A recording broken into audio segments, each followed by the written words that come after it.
Hello students, तो 12th physics chapter ray optics और उसका नेक्स्ट लेक्चर। और इससे पिछले लेक्चर में हमने पढ़ा था प्लेन मिरर। तो प्लेन मिरर ही चल रहा था हमारा। तो प्लेन मिरर में हमने काफ़ी सारे कंसेप्ट क्लियर कर लिए कि प्लेन मिरर में अगर ऑब्जेक्ट किसी स्पीड यानी मोशन वेलोसिटी हो उसके पास और मिरर की वेलोसिटी हो तो इमेज पर क्या इफेक्ट पड़ेगा, इमेज की वेलोसिटी क्या होगी। उससे पहले एंगल ऑफ डेविएशन भी पढ़ा हमने, ठीक है। इमेज फॉर्मेशन पढ़ी और नंबर ऑफ इमेज कैसे फाइंड करते हैं, ठीक है। तो और रोटेशन कर दें तो क्या इफेक्ट पड़ेगा। तो हमने full complete concept plane mirror में पढ़ा। और आज हम स्टार्ट करने जा रहे हैं स्पेरिकल मिरर्स, ठीक है। तो हमारे पास प्लेन मिरर भी होते थे और सेकंड होते थे स्पेरिकल मिरर्स। और स्पेरिकल मिरर्स के भी दो पार्ट हैं, कॉनकेव और कॉन्वेक्स। तो आज ये इंट्रोडक्टरी रहेगा। तो पहले हम आज समझेंगे कि क्या होते हैं स्पेरिकल मिरर, कैसे बनते हैं, इसमें क्या क्या कंसेप्ट होता है, ठीक है। तो स्टार्ट करते हैं आज का लेक्चर स्पेरिकल मिरर।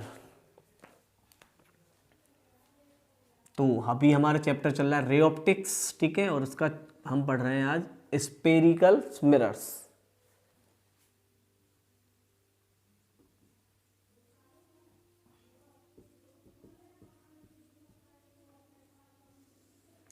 ठीक है, तो अभी स्पेरिकल मिरर पढ़ना है। तो इससे पहले हमने पढ़ा था कि भाई हमारे पास होता है प्लेन मिरर। तो प्लेन मिरर कुछ इस टाइप का होता है,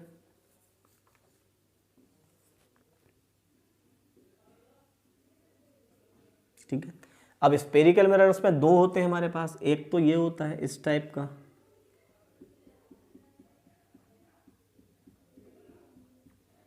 और एक होता है इस टाइप का,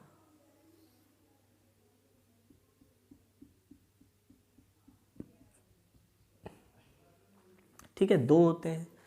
ये होता है आपका प्लेन, ये होता है कॉनकेव, और ये होता है कॉन्वेक्स, ठीक है। प्लेन, कॉनकेव और कॉन्वेक्स के स्पेरिकल मिरर।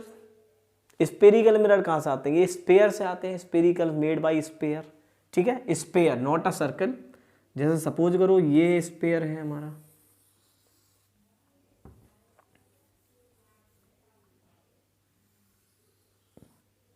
ये स्पेयर है। अब इसमें हम देखो इस साइड पॉलिश कर लें, आउटर में पॉलिश करें और इस वाले पार्ट को निकाल लें तो देखो ये ऐसा ही लगेगा, बिल्कुल सेम। भाई इस वाले पार्ट को निकाल लो आप तो ये ऐसे ही हो जाएगा, यानी ये स्पेयर का ही पार्ट है, ठीक है। केप स्पेयर तो कौन के। अब दूसरा कोई स्पेयर हो, ठीक है, दूसरा स्पेयर ले लीजिए, उसमें हम ऐसे पॉलिश कर दें, सॉरी इनसाइड में पॉलिश कर दें,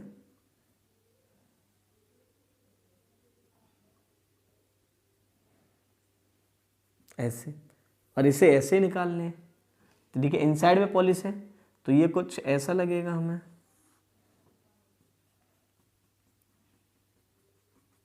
तो ये हो जाएगा हमारा कॉन्वेक्स। देखिए वो वाला कॉन्वेक्स हो गया। तो रियलिटी में ये जो मिरर होते हैं ये स्पेयर के ही पार्ट्स होते हैं, ठीक है। स्पेयर में हम पॉलिश करते हैं फिर उसमें से उसको काट लेते हैं। सबसे बड़ी चीज़ है कि हम जो मिरर पढ़ते हैं वो बहुत ही स्मॉल होते हैं, ठीक है। हमें याद रखना है बहुत वेरी स्मॉल, ठीक है। बहुत स्मॉल मिरर पढ़ते हैं क्योंकि अभी हम बहुत सारी चीज़ देखेंगे कैसे स्मॉल क्या होते हैं। ज़्यादा बड़े बड़े नहीं पढ़ते, तो स्मॉल मिरर्स पढ़ते हैं हम यहाँ से, ठीक है। तो ये ऐसे बनाते हैं मिरर। इसमें पॉलिश किया तो ये कॉनकेव हो गया और ये वाला कॉन्वेक्स हो गया। These are the part of sphere, ठीक है। स्पेयर पर पॉलिश करके हम स्पेरिकल मिरर्स फाइंड करते हैं। चलिए अब देखते हैं कि इसमें क्या क्या चीज़ कंसेप्ट होते हैं।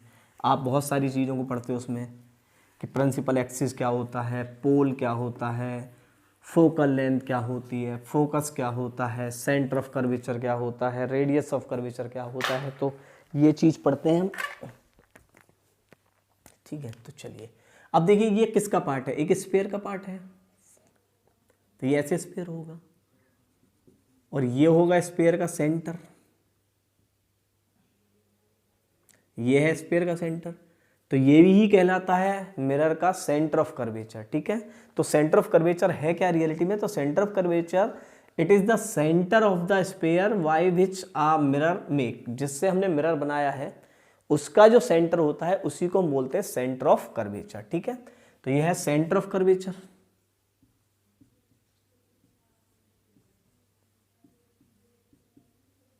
तो क्या होता है, सेंटर ऑफ द स्फीयर। ठीक है, ये सेंटर ऑफ द स्फीयर होता है रियलिटी में, याद रखना क्या है ये, सेंटर ऑफ स्फीयर, यानी जिससे मेरा लिया है उसका सेंटर ऑफ स्फीयर होता है। चलिए, अच्छा क्या यहां से और यहां तक ये जो सेंटर है ये इसकी रेडियस भी कहलाएगा?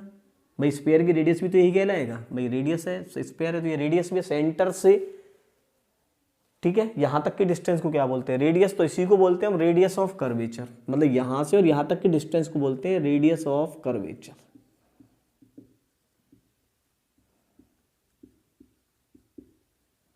ठीक है, यानी उस स्फीयर की रेडियस, ठीक है, क्या कहलाती है, रेडियस ऑफ कर्वेचर। तो ये चीज कहलाती है radius of curvature.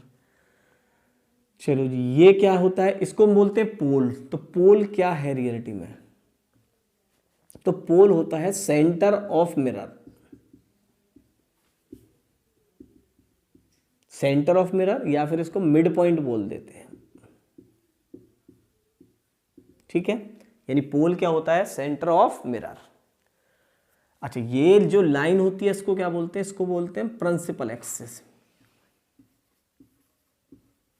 Principal axis, principal axis क्या है, the line which passes pole to centre. ठीक है, जो पोल से सेंटर की तरफ लाइन पास करती है उसको बोलते हैं principal axis. Line passes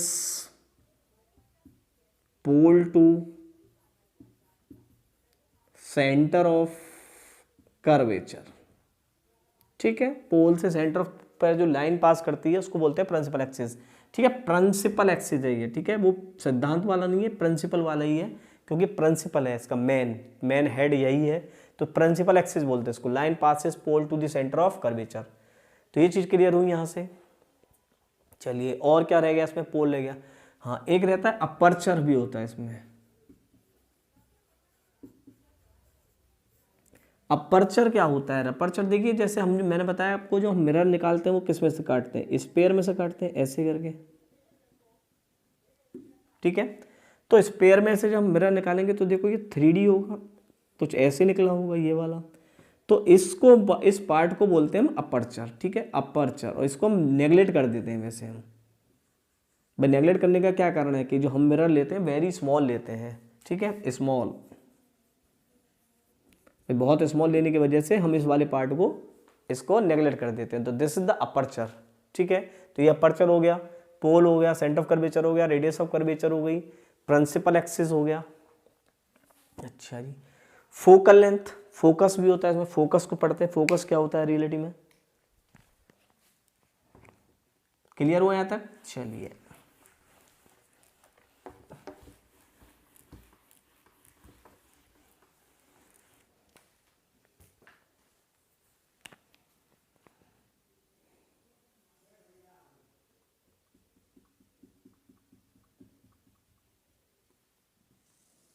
this is pole, this is centre of curvature. ठीक है, और ये यहां से यहां तक रेडियस ऑफ कर्वेचर हो गई। Distance from pole to centre of curvature is called radius of curvature. Clear है, distance from pole to centre of curvature is called radius of curvature. अच्छा, फोकस क्या होता है, फोकस देखते हैं। तो जब भी light ray parallel to the principal axis, ठीक है, जब भी light ray parallel to the principal axis होती हैं तो वो after reflection they will meet a point at principal axis. तो वो प्रिंसिपल के एक्सिस के पॉइंट पर मीट कर जाती हैं। ठीक है, अब भी मैं दोबारा बता रहा हूँ कि ये बहुत ही स्मॉल है। ठीक है, याद रखना है हमें, बहुत स्मॉल मिरर है, और जो लाइन आती है वो पैराक्सियल होती है। पैराक्सियल का मतलब होता है वो बस जस्ट जो आपका प्रिंसिपल एक्सिस है उसी के पैरेलल आती हैं, बहुत पास से आती हैं, तो वो उसी पॉइंट पर मीट कर जाएंगी। ठीक है, अदरवाइज तो आपको पता है कि इसमें बहुत सारे फिर केस होंगे। ज़्यादा बड़ा अगर इसका यहाँ से ऐसे अपर्चर बना देंगे तो कुछ रे इधर निकलेंगी, कुछ इधर निकलेंगी, जो यहाँ आएगी वो यहीं मीट कर जाएगी, तो फोकस अलग अलग हो जाएंगे। ठीक है, तो ये भी एक केस होता है, इसे हम आगे पढ़ेंगे। लेकिन अभी हम क्या पढ़ रहे हैं, स्मॉल मिरर है और ये जस्ट पास आती है तो एक ही पॉइंट पर मीट करेंगी, और जो मीटिंग पॉइंट होता है, ठीक है, तो when rays are parallel to principal axis, ठीक है, तो they will meet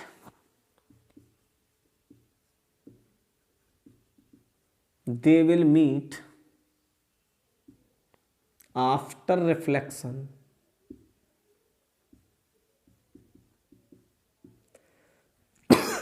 at a point is called focus, ठीक है, वो उसका फोकस होता है। तो ये अगर ये यहाँ मीट कर गई तो इसको बोल देंगे हम ये है इसका फोकस। क्लियर हुआ, ये इसका फोकस है। अच्छा, फोकस हो गया। और P से F तक की डिस्टेंस को बोलते हैं फोकल लेंथ, ठीक है। And distance between pole and focus is called focal length, ठीक है। यहां से यहां तक की डिस्टेंस को क्या बोलते हैं हम? Focal length. इसे भी हम F से ही डिनोट करते हैं। तो ये फोकल लेंथ हो गई। अच्छा, ये कौन सा मिरर है? ये कॉनकेव मिरर है। तो इसमें देखिए रेज आफ्टर रिफ्लेक्शन रियल में मीट हो रही हैं। तो जो कॉनकेव मिरर का जो फोकस होता है वो रियल फोकस होता है, ठीक है। कैसा फोकस होता है? रियल फोकस होता है ये। अगर हम कॉन्वेक्स देखेंगे तो कॉन्वेक्स केस में कुछ इस तरह का होगा। ये पोल, ठीक है। अब सपोज करो रे भाई इधर से ही आनी है, क्योंकि इधर तो पॉलिश है भाई, उधर से रे तो आगे बनाएंगे नहीं, तो इधर से रे आएंगी और ये इधर से आएंगी। तो अब देखिए क्या होगा कि ये रे इधर से आएंगी। अब यहाँ से रिफ्लेक्शन हो जाएगा। आफ्टर रिफ्लेक्शन ये रे ऐसे चली जाएंगी और ये रे ऐसे चली जाएगी। अब यहाँ से अगर हम इन्हें देखेंगे तो ये हमें लगेगा कि ये इस टाइप इस यहाँ से पॉइंट से आ रहे होंगे, ठीक है। तो ये इसका कहलाएगा फोकस और यहाँ से यहाँ तक कहलाएगी इसकी फोकल लेंथ। क्लियर हुआ। और ये कैसा है? अभी है नहीं, क्या एक्चुअली मीट कर रही है? एक्चुअली मीट नहीं कर रही हैं, ठीक है। ये एक्चुअली मीट नहीं कर रही है, लग रहा है सीम हो रहा है। तो ऐसे फोकस को बोलते हैं वर्चुअल फोकस। वर्चुअल फोकस या इमेजिनरी फोकस,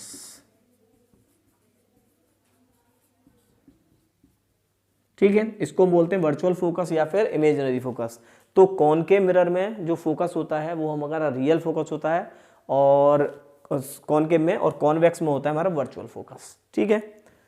तो क्लियर हुआ फोकस क्या होता है, फोकल लेंथ क्या होती है। चलिए आगे पढ़ते हैं इसमें अब।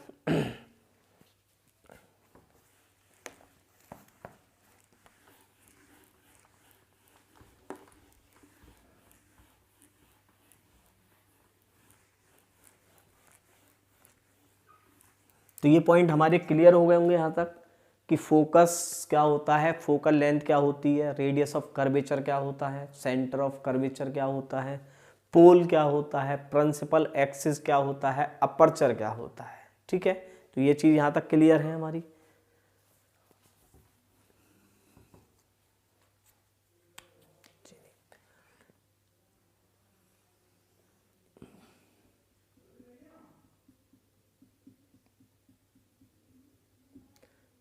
ठीक है। Which type of mirror? Concave mirror. This is pole, this line is called principal axis, this is called focus and this is called centre of curvature, ठीक है। ये सेंटर ऑफ कर्वेचर हो गया, ये इसका फोकस हो गया। अच्छा, अब देखिए क्या होता है कि अब हमने पढ़ा है कि जब भी कोई line parallel to principal axis आती है ऐसे करके, तो वो कहाँ से पास होती है? वो फोकस से होती है, यानी ये ऐसे फोकस हो जाएगी, ठीक है। और यहाँ से यहाँ तक की जो डिस्टेंस है इसको हम क्या बोलते हैं? इसको हम आर बोलते हैं। और यहाँ से यहाँ तक की डिस्टेंस को क्या बोलते हैं? फोकल लेंथ, ठीक है। तो ये रेडियस ऑफ कर्वेचर है, ये फोकल लेंथ है। तो अभी तक आपने पढ़ा है कि आर और एफ का एक रिलेशन होता है, ठीक है। आर एफ का रिलेशन, क्या रिलेशन है आर और एफ का? Relation between R and F, radius of curvature और फोकल लेंथ में, ठीक है। तो अभी तक देखिए आपने पढ़ा है रिलेशन क्या होता है कि F is equal to R by two, यही पढ़ा है ना, ठीक है। तो अब इसको हम चेक करते हैं कि ये सही है या नहीं है, ठीक है। F is equal to R by two होता है नहीं होता। चलिए, अच्छा, किसी भी लाइन को अब नॉर्मल, आपको पता है स्पेयर में नॉर्मल कहाँ से बनाते हैं? स्पेयर में नॉर्मल कहाँ से पास होता है? सेंटर से पास होता है। इसमें स्पेयर में नॉर्मल हमेशा सेंटर से पास होता है। तो एक नॉर्मल बना ले यहाँ से, दिस इज नॉर्मल। क्लियर हुआ? ये है नॉर्मल आपका। चलिए, अच्छा, अब हम इसको, ये एंगल है, ये है इंसिडेंट रे, ये नॉर्मल है, तो ये एंगल हो गया, सपोज करो एंगल ऑफ इंसिडेंस थीटा। तो और ये कौन सा है? ये हो गया रिफ्लेक्शन, तो ये हो गया, ये भी थीटा। भाई एंगल ऑफ इंसिडेंस जितना होता है उतना ही एंगल ऑफ रिफ्लेक्शन होता है, तो वो थीटा तो वो भी थीटा। क्लियर हुआ? अच्छा, देखिए ये वाला स्ट्रक्चर देखिए ऐसे, ठीक है, आ रहा है समझ में? ये वाला देखिए ऐसे, तो अगर ये थीटा है तो क्या ये भी थीटा होगा? भाई पैरेलल लाइन है, भाई ये किसके पैरेलल है? प्रिंसिपल एक्सिस के। तो ये वाला एंगल और ये वाला एंगल आपस में सेम होंगे, ऐसे करके होते नहीं होते ही। तो ये थीटा तो ये भी थीटा हो गया। चलिए जी, ये थीटा ये भी थीटा हुआ। अच्छा जी, अब ये वाला इसको हम एन मान लें, ठीक है, ये नॉर्मल है यहाँ पर। अब इस वाले ट्राइंगल में देखें थोड़ा ध्यान से, यहाँ से एन सी एफ, ठीक है, एन सी एफ। चलिए एन सी एफ, इसको हम एक्स मान लेते हैं, इसको हम एक्स मान लें। क्लियर? इसको हम एक्स मान लेते हैं, उसको निकाल लेंगे। चलिए, तो अब यहां से देखिए ये कौन सा ट्राइंगल है? In triangle N C F क्या आइसोसेलेस ट्राइंगल है? भाई आइसोसेलेस दो एंगल्स इक्वल है तो दोनों साइड भी इक्वल होंगी, ये वाली, ठीक है। तो आइसोसेलेस में हमने ये चीज पढ़ी है कि अगर हम यहां से परपेंडिकुलर ड्रॉ करते हैं तो ये इसको हाफ हाफ में डिवाइड करेगा। अरे समझ में? भाई आइसोसेलेस ऐसे,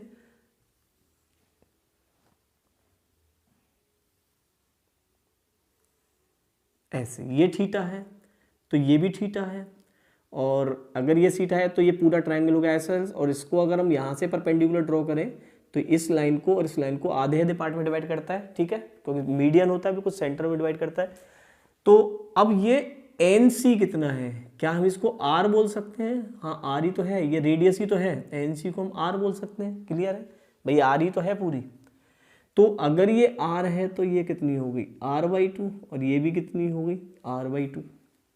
क्लियर हुआ भाई? ये अगर टोटल आर है तो ये कितनी होगी? आर बाई टू, और ये भी कितनी हो गई? आर बाई टू हो गई। सही है। अब तो ये आर बाई टू, ये भी आर बाई टू, ठीक है। तो x की वैल्यू क्या हम निकाल सकते हैं? हम लिख सकते हैं इस ट्राइंगल को हम कुछ और नाम दे देते हैं a। तो इस वाले ट्राइंगल को ले लें हम, छोटे वाले को, ऐसे, ये x, ये आर बाई टू, ये थीटा, ये 90, ये c, ये f, ये a, ठीक है। तो r by two upon X, यानी r upon 2x is equal to क्या हम cos थीटा लिख सकते हैं? देखिए ध्यान से, this is the base and this is the hypotenuse. तो बेस अपॉन हाइपोटेनियस क्या होता है? cos थीटा होता है। तो r upon 2x is equal to cos theta. तो x is equal to r upon 2 cos theta, या x इज इक्वल टू हम लिख सकते हैं r अपॉन 2 sec थीटा, लिख सकते हैं भाई। 1 अपॉन कॉस क्या होता है? सेक होता है। तो x की वैल्यू हो गई r upon 2 sec theta. Clear है यहाँ तक? चलिए जी, ये चीज हमें समझ में आ गई। x की value r by 2 sec theta. अच्छा, ये मिरर कैसे है? ये बहुत स्मॉल मिरर है, मैंने पहले बताया बहुत स्मॉल मिरर है। तो ये जो एंगल है ये बिल्कुल जस्ट बहुत स्मॉल होगा। तो हमने पढ़ा है कि अगर sine theta is less than तो उसको हम थीटा मान लेते हैं, और कॉस थीटा बहुत छोटा होता है तो उसको 1, और कॉस थीटा अगर 1 है तो सेक थीटा भी 1 है, तो इसको हम 1 मान लेते हैं छोटा होने पर, ठीक है। छोटा होने पर 1 मान लेते हैं, रियलिटी में तो यही है। अगर ये बड़ा है तो फिर यही मानना पड़ेगा, अगर स्मॉल हो गया तो हम इसको 1 मान लेंगे। तो x की वैल्यू आ गई r बाई 2 सेक थीटा। क्या ये आर है? ठीक है, अब ये आर है और हमें अगर एफ ये निकालनी है, एफ तो कैसे लिखेंगे, आर माइनस एक्स, तो एफ के लिए लिखोगे आप F is equal to R minus X. Clear? F is equal to R minus X. तो आर और एक्स की वैल्यू क्या है, R by two sec theta. तो एफ का रिलेशन रियलिटी में ये होता है, F is equal to R minus R by two sec theta. याद रखना है, दिस इज ऑलवेज वैलिड। ठीक है, ये ऑलवेज वैलिड नहीं है, ये जब ही वैलिड है जब मिरर बहुत स्मॉल हो, यानी साइन थीटा थीटा के इक्वल, कॉस थीटा 1 और सेक थीटा 1 हो जाए। तो सेक थीटा की वैल्यू अगर 1 हो गई तो F is equal to R by two हो जाएगा। अगर एक्चुअल फॉर्मूला तो वो यही है, F is equal to R minus R by two sec theta. Clear हुआ? ठीक है, आपसे बोल दे कि भाई ये रेडियस ऑफ कर्वेचर है और 5 सेंटीमीटर का कोई रखा है, तो और इसकी मान लें 3 है, तो बहुत बड़ा ऑब्जेक्ट हो जाएगा। तो समझ में आ रहा है हमें? ठीक है, तो उस केस में हम यही मानेंगे। अदरवाइज जो स्मॉल केस होंगे तो स्मॉल केस में हम मान सकते हैं F is equal to R by two. ठीक है, बिल्कुल कंसेप्ट क्लियर हुआ होगा। क्या रिलेशन है एफ और आर का? तो एफ और आर का रिलेशन है always valid, F is equal to R minus R by two sec theta. अगर थीटा बहुत स्मॉल हुआ तब जाकर इसको हम 1 लिख लेंगे और तब होगा R minus R by to.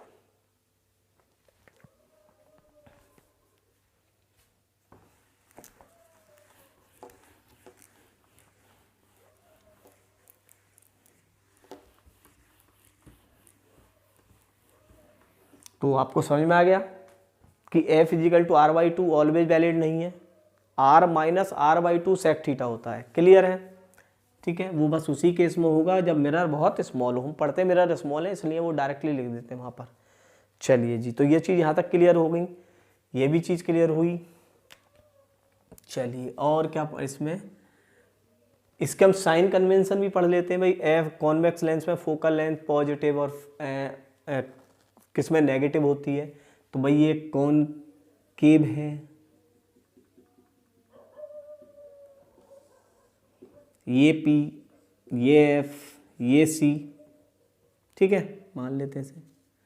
और ये हो गया आपका कॉन्वेक्स, ये पी, ये एफ, ये सी।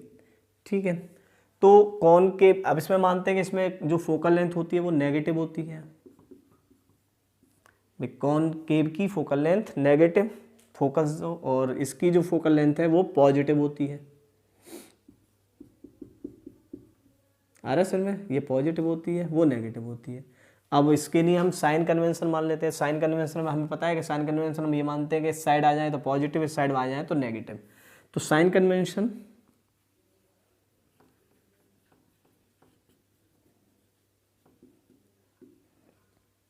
ठीक है, तो साइन कन्वेंशन में देखिए थोड़ा सा पढ़ लेते हैं इसको भी हम। All distance measure from pole, सबसे पहला तो कंडीशन है कि all distance measure from pole, all distance measures from pole, यानी सभी डिस्टेंसों को focal length, centre curvature, radius of curvature, सबको हमें कहाँ से मेजर करना है? पोल से मेजर करना है। सेकंड कन्वेंशन, सेकंड मानकर चलिए कि all distance are taken positive in the direction of incident ray. ठीक है, all distance are taken positive in the direction of incident ray, यानी इंसिडेंट रे की डायरेक्शन में जो भी हम डिस्टेंस को मेजर करेंगे वो पॉजिटिव मानेंगे। आ रहे समझ में? इंसिडेंट की डायरेक्शन में। तो देखिए वैसे तो आपने पढ़ रखा है कि this side positive and this side negative, तो वो एक अलग चीज़ है। अब ऐसा भी हो सकता है कि ऑलवेज उधर से इंसिडेंट रे आ जाए, ऑब्जेक्ट को उधर रख दिया जाए। भाई 12 कॉम्पिटेटिव में, 12th में तो आप सिंपल सा मतलब हम इधर से चेंज कर दें, इधर ऑब्जेक्ट को रख दें, तो क्या हमेशा नेगेटिव लोगे? नहीं, इधर से पॉजिटिव लेना पड़ेगा तो हमें। तो सिंपल सी कंडीशन से हमें यह रखना है, all distance are taken positive in the direction of incident ray. यानी सपोज करो कि ये इंसिडेंट रे है, तो आपको पता है कि ये रिफ्लेक्शन के बाद किधर आएगी, इधर आएगी। तो हमें मेजर क्या करना था, फोकस मेजर करना था। तो देखिए इंसिडेंट का अपोजिट हो गई, तो इसलिए ये नेगेटिव होता है इसमें। आया असल में भाई, ऐसे ये नेगेटिव हो गया। अच्छा इसकी बात कर लेते हैं। देखिए ये रे ऐसे आई, ऐसे आकर ऐसे चली जाएगी, लगेगा कैसे, ऐसे। तो ये फोकस देखिए इंसिडेंट रे की डायरेक्शन में आ गया आगे। भाई इंसिडेंट की डायरेक्शन ऐसे ही है, तो उसी डायरेक्शन में फोकस है, तो इसका फोकस पॉजिटिव हो गया। समझ में आया? तो ये फोकस पॉजिटिव हो गया और ये फोकस नेगेटिव हो गया। तो हमें कोई वो प्रॉब्लम नहीं है आपको कि this side is positive, this side is negative, ऐसा कुछ नहीं करना है। हम सिंपल कर सकते हैं कि all distance are taken positive in the direction of incident ray हो। ये भी तो हो सकता है कि इंसिडेंट रे हम इधर से लेकर आए, ऑब्जेक्ट इधर से लेकर आए, फिर कैसे मानेंगे इसे हम? ठीक है, तो वो चीज़ हमें थोड़ा याद रखना है। तो आप इसको याद रखेंगे तो हमेशा आप कभी भी कोई भी जो साइन है वो गलत नहीं करना है, क्योंकि अगर इस क्वेश्चन में साइन कन्वेंशन सही नहीं हुआ तो सब न्यूमेरिकल्स गलत हो जाएंगे और यहाँ से न्यूमेरिकल्स आना ही आना है। ठीक है, तो all distance are taken positive in the direction of incident रे।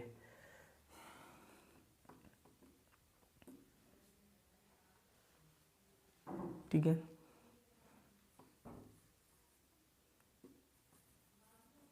हाइट ऑफ ऑब्जेक्ट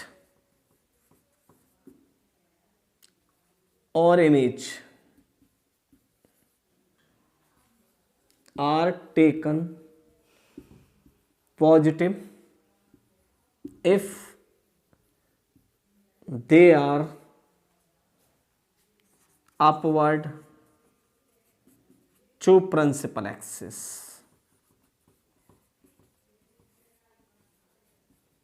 ठीक है, क्या कह रहा है ये? एंड, पहले पूरा कर लेते हैं इसे। And taken negative in downward to principal axis। यानी ये कहना चाह रहा है कि भाई ये प्रिंसिपल एक्सिस है। तो अगर प्रिंसिपल एक्सिस के ऊपर ऐसे ऑब्जेक्ट हो, इमेज हो, तो बोथ आर पॉजिटिव। ठीक है, ये पॉजिटिव है। अगर प्रिंसिपल एक्सिस से जो भी चीज ऊपर रख रहे हैं हम, तो वो क्या है, वो हमारे पॉजिटिव केस है सब। और अगर प्रिंसिपल एक्सिस से नीचे हैं तो वो हमारे नेगेटिव है। ठीक है, तो हम मान सकते हैं कि ऊपर वाले पॉजिटिव और नीचे वाले नेगेटिव है। ठीक है, तो हमें ये साइन कन्वेंशन थोड़ा याद रखना है कि कैसे लेना है, तो आपका एक भी क्वेश्चंस गलत नहीं होगा। ठीक है, बाकी हमेशा यही नहीं करना दिस साइड, क्योंकि क्वेश्चंस कहीं से भी बनाया जा सकता है। इस साइड से बनाएंगे तो क्वेश्चन गलत हो जाएगा हमारा। क्लियर हुआ ये कंसेप्ट यहाँ तक? ठीक है, तो ये था हमारा स्फेरिकल मिरर का इंट्रोडक्शन।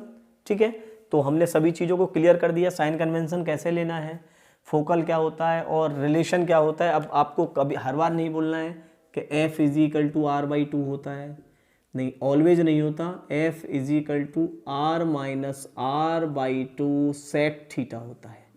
क्लियर है? F = R-R/2 sec थीटा होता है। हाँ, अगर स्मॉल है तो sec थीटा को 1 रख लेते हैं, तो वहाँ पर R-R/2 हो जाएगा। तो क्लियर है स्फेरिकल मिरर का इंट्रोडक्शन।